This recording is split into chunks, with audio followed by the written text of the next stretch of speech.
রক্ত দিয়ে মা আমি দেশ স্বাধীন করবো, রক্ত দিয়ে দেশ স্বাধীন করবো, মা আমাকে টেনশন করে না, মা আমাকে টেনশন করে না।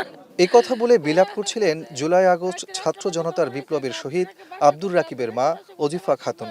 কুমিল্লার মুরাদনগরের বাসিন্দা আব্দুর রাকিব ৫ আগস্ট যাত্রাবাড়িতে পুলিশের গুলিতে নিহত হন। ছেলেকে হারিয়ে পাগল প্রায় তার মা।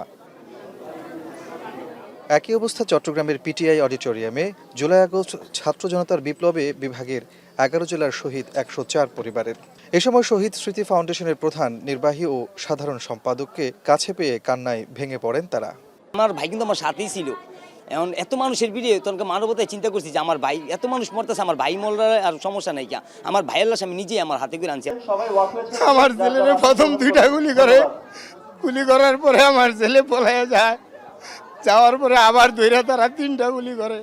এ সময় তাদের সান্ত্বনা দেওয়ার পাশাপাশি সকল হত্যাকাণ্ডের বিচার নিশ্চিত করার আশ্বাস দেন সার্জিস আলম। বলেন, শেখ হাসিনা প্যাথোলজিক্যাল খুনি, এই খুনি নতুন করে গল্প সাজাচ্ছে, নতুন রূপে ফিরে আসতে চাচ্ছে।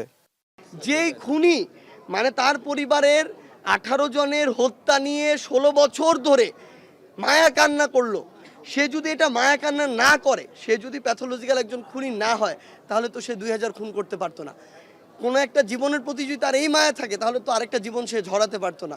আমরা এখনই দেখি যে আমরা সেই খুনিদের কথা ভুলে যাচ্ছি, সেই খুনিরাই নতুন করে গল্প সাজাচ্ছে, খুনিরা নতুন করে নতুন রূপে ফিরে আসছে।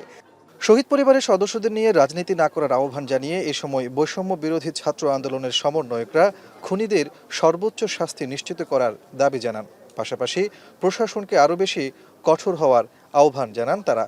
সর্বোচ্চ পর্যায়ে সংস্কার করার জন্য আপনার এখনো কোনো প্রতিবন্ধকতা থেকে থাকে, তাহলে বাংলাদেশের মানুষকে আপনি বলেন, বাংলাদেশের মানুষ সর্বদাই আপনাদের পাশে আছে, সংস্কারের পক্ষে রয়েছে। আমার বাইরের যে আকুতি, দেশ গড়ার জন্য যে আকুতি, ফ্যাসিস্ট মুক্ত দেশ গড়ার যে বিপ্লব, যে সংহতি তারা দেখিয়েছেন, যে দায়িত্ব আমাদের কাছে দিয়ে গিয়েছেন, সে আমরা এখনো বেঁচে আছি। যারা শহীদ পরিবারের আছেন এখানে, আপনারা অনেক বড় একটা ট্রমার মধ্যে দিয়ে গিয়েছেন এবং এই ট্রমার পরবর্তীতে যে কষ্ট, শোক এক এক জনের ক্ষেত্রে, এক এক পরিবারের ক্ষেত্রে, এক এক সদস্যের ক্ষেত্রে এক এক রকম হয়।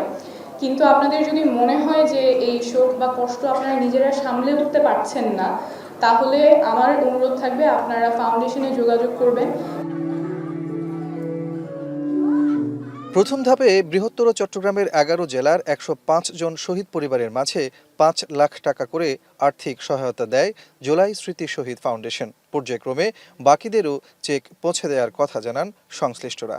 আমাদের প্রত্যেকটি শহীদের পরিবার থেকে যে শহীদের পরিবার বর্গরা আসছে, 20 শহীদের পরিবার বর্গরাই আমাদের এই অনুষ্ঠানের প্রধান অতিথি, যার কারণে আমরা আমাদের এই অনুষ্ঠানে আর কোনো প্রধান অতিথি রাখিনি। কাজী মাহফুজ, এখন চট্টগ্রাম।